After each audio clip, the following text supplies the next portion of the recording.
بسم الله الرحمن الرحيم. الحمد لله كفى وسلام على عباده الذين اصطفى أما بعد. أعوذ بالله من الشيطان الرجيم. بسم الله الرحمن الرحيم. وَلَقَدْ آتَيْنَا إِبْرَاهِيمَ رُشْدَهُ مِنْ قَبْلُ وَكُنَّا بِهِ عَالِمِينَ کہ ہم نے حضرت ابراہیم علیہ السلام کو شروع ہی سے ہدایت دے رکھی تھی اور ہم انہیں خوب جاننے والے تھے۔ معزز ناظرین، تیمی آفیشیل ٹی وی میں آپ سب کا استقبال اور خیر مقدم ہے۔ سیرت ابراہیم کے اس تیسرے ایپیسوڈ میں ہم حضرت ابراہیم اور ان کی قوم کے درمیان ہونے والی گفتگو کا تذکرہ کریں گے۔ میرے اسلامی بھائیوں اور بہنوں، جیسا کہ میں نے آپ کو بتایا کہ حضرت ابراہیم علیہ السلام کی قوم بت پرست تھی، خود اپنے ہاتھوں سے بنائے ہوئے بتوں کی عبادت کرتی تھی، چاند، تارے اور سورج کو بھی اپنا معبود مانتی تھی۔ اس لیے حضرت ابراہیم علیہ السلام نے مناسب سمجھا کہ اب وقت آ گیا ہے کہ زمین کے معبودوں کے ساتھ ساتھ آسمان کے معبودوں کی بھی زوردار مخالفت کی جائے۔ لیکن حضرت ابراہیم علیہ السلام نے ایسا اسلوب اختیار کیا کہ شرک کا مریض ایک دم سے بدک نہ جائے اور بھاگ نہ جائے۔ چنانچہ حضرت ابراہیم علیہ السلام نے نہایت ہی اچھے اور دلچسپ انداز میں توحید کو سمجھانے کی کوشش کی۔ آپ نے جب شام ہوئی اور ستاروں کو دیکھا تو آپ نے اپنی قوم کا عقیدہ نقل کرتے ہوئے فرمایا، یہ میرا رب ہے۔ لیکن تھوڑی دیر بعد جب ستارہ ڈوب گیا تو فرمایا، ڈوبنے والے رب نہیں ہو سکتے، وہ محکوم اور مجبور ہے، اور محکوم اور مجبور کبھی رب نہیں ہو سکتے۔ پھر چاند کو دیکھا تو فرمایا، یہ میرا رب ہے۔ لیکن جب صبح ہوئی تو دیکھا کہ وہ غائب ہو گیا تو کہا کہ یہ میرا رب نہیں ہو سکتا۔ صبح ہوئی تو سورج کو دیکھا، کہا یہ میرا رب ہو سکتا ہے، یہ سب سے بڑا ہے۔ لیکن جب شام ہوئی تو سورج بھی غائب ہو گیا، کہا یہ سب محکوم اور مجبور ہیں، یہ بے بس ہیں، ان کو لانے والا اور چلانے والا ایک اللہ ہی ہے جو سچا مالک و مختار اور عبادت کے لائق ہے۔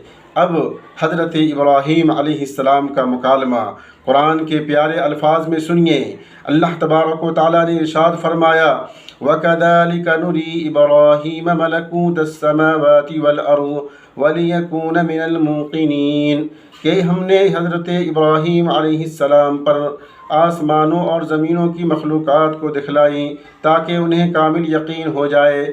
فَلَمَّا جَنَّ عَلَيْهِ اللَّيْلُ رَأَىٰ كَوْكَبًا قَالَ هَٰذَا رَبِّي فَلَمَّا أَفَلَ قَالَ لَا أُحِبُّ الْآفِلِينَ پھر جب رات کی تاریکی ان پر چھا گئی تو انہوں نے ایک ستارہ دیکھا، آپ نے فرمایا یہ میرا رب ہے۔ لیکن جب وہ بھی غروب ہو گیا تو آپ نے فرمایا میں غروب ہو جانے والوں سے محبت نہیں رکھتا۔ فَلَمَّا رَأَى الْقَمَرَ بَازِغًا قَالَ هَٰذَا رَبِّي فَلَمَّا أَفَلَ قَالَ لَئِن لَّمْ يَهْدِنِي رَبِّي لَأَكُونَنَّ مِنَ الْقَوْمِ الضَّالِّينَ پھر جب چاند کو دیکھا تو فرمایا یہ میرا رب ہے۔ لیکن جب وہ غروب ہو گیا تو آپ نے فرمایا اگر مجھ کو میرے رب نے ہدایت نہ کی تو میں گمراہ لوگوں میں شامل ہو جاؤں گا۔ فَلَمَّا رَأَى الشَّمْسَ بَازِغَةً قَالَ هَٰذَا رَبِّي هَٰذَا أَكْبَرُ فَلَمَّا أَفَلَتْ قَالَ يَا قَوْمِ إِنِّي بَرِيءٌ مِّمَّا تُشْرِكُونَ پھر جب آفتاب کو دیکھا، سورج کو چمکتا ہوا دیکھا تو فرمایا یہ میرا رب ہے، یہ تو سب سے بڑا ہے۔ پھر جب وہ بھی غروب ہو گیا تو آپ نے فرمایا بے شک میں تمہارے شرک سے بیزار ہوں۔ انی وجہت وجہی للذی فطر السماوات والارض حنیفا وما انا من المشرکین میں یکسو ہو کر اپنے رخ اس کی طرف کرتا ہوں جس نے آسمان اور زمینوں کو پیدا کیا اور میں شرک کرنے والوں میں سے نہیں ہوں۔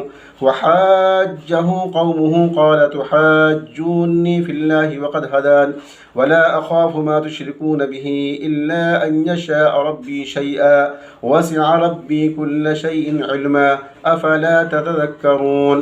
اور ان سے ان کی قوم نے حجت کرنا شروع کر دی۔ آپ نے فرمایا تم اللہ کے معاملے میں مجھ سے حجت کرتے ہو، حالانکہ اس نے مجھے طریقہ بتلایا ہے، اور میں ان چیزوں سے جن کو تم اللہ تعالیٰ کے ساتھ شریک بناتے ہو نہیں ڈرتا۔ ہاں میرا پروردگار ہی ہر چیز کو اپنے علم میں گھیرے میں لیے ہوا ہے، کیا تم پھر بھی خیال نہیں کرتے؟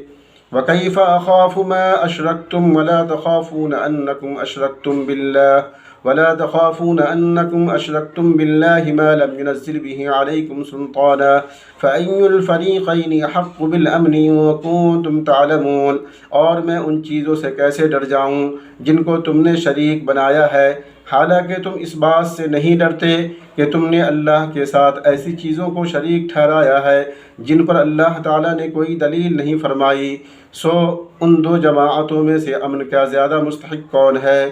اگر تم خبر رکھتے ہو میرے عزیز بھائیوں، جب قوم نے توحید کا یہ واعظ سنا، توحید کی یہ بات سنی جس میں ان کے خود ساختہ معبودوں کی تردید تھی، تو انہوں نے بھی اپنے دلائل دینے شروع کر دیے اور حضرت ابراہیم سے جھگڑنے لگے، حضرت ابراہیم علیہ السلام کو دھمکیاں دینے لگے اور آپ کو برا بھلا کہنے لگے۔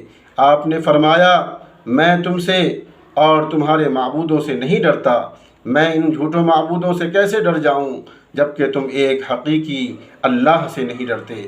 میرے اسلامی بھائیوں اور بہنوں، حضرت ابراہیم علیہ السلام نے مثالوں کے ذریعے اپنی قوم کے لوگوں کو سمجھانے کی کوشش کی۔ ایسا نہیں تھا کہ آپ چاند، سورج اور ستاروں کو مانتے تھے، بس قوم کو سمجھانے کا یہ ایک انداز تھا۔ آپ شروع ہی سے توحید پر چلنے والے تھے، جیسا کہ اللہ تعالیٰ نے فرمایا وَلَقَدْ آتَيْنَا إِبْرَاهِيمَ رُشْدَهُ مِنْ قَبْلُ وَكُنَّا بِهِ عَالِمِينَ، کہ ہم نے حضرت ابراہیم کو شروع ہی سے ہدایت دے رکھی تھی اور ہم انہیں خوب جانتے تھے۔